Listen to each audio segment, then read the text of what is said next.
Educational panorama में मज़हर अली का सलाम कबूल हो। हम इंग्लिश ग्रामर के इंतहाई मरबूत सिलसिले को आगे बढ़ा रहे हैं। तो हम जब भी इंग्लिश पढ़ने लगते हैं तो इंग्लिश दो हिस्सों में तकसीम हो जाती है। एक टेंस होता है, एक सिंपल यूजेस होते हैं।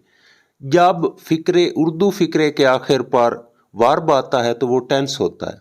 वो स्कूल जाता है, एंड पर क्या आया? जाता है। इसकी फॉर्म बन सकती है गो, वेंट, गॉन।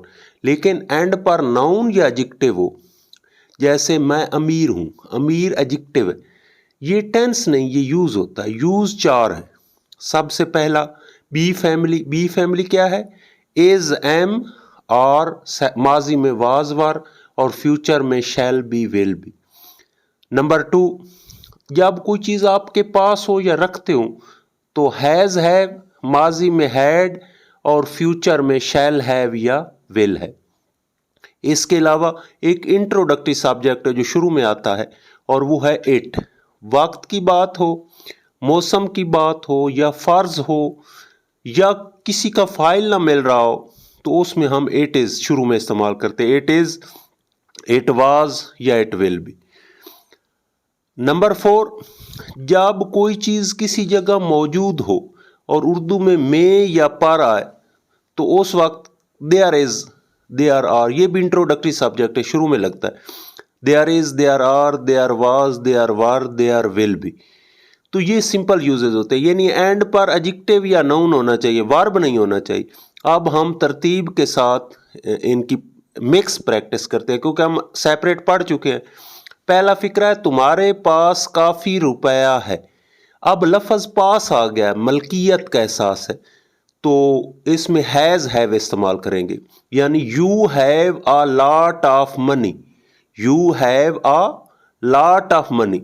दूसरा फिक्रा है गर्द व गुबार है, ये मौसम की बात है। मौसम की जब भी बात होगी हम इट इज़ इस्तेमाल करेंगे। It is dusty, it is dusty.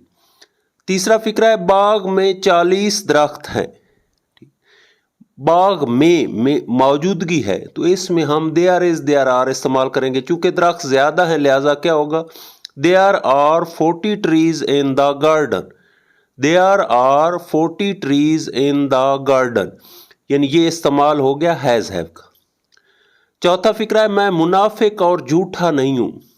सबसे ज्यादा कसीर और इस्तेमाल बी फैमिली होती है, यानी इज, एम, आर, वाज, वर, और शैल बी, विल बी। तो ये एम का इस्तेमाल है। I am not a hypocrite and liar. I am not hypocrite and liar. इस तरह हमारा सिंपल यूजेस का लेक्चर कंप्लीट हो गया। उम्मीद है कि आपको ये समझ आ गया होगा। इसकी बार बार प्रैक्टिस करें, इंशाअल्लाह अज़ीज़। अल्लाह ताला आपका हामी और नासिर होगा।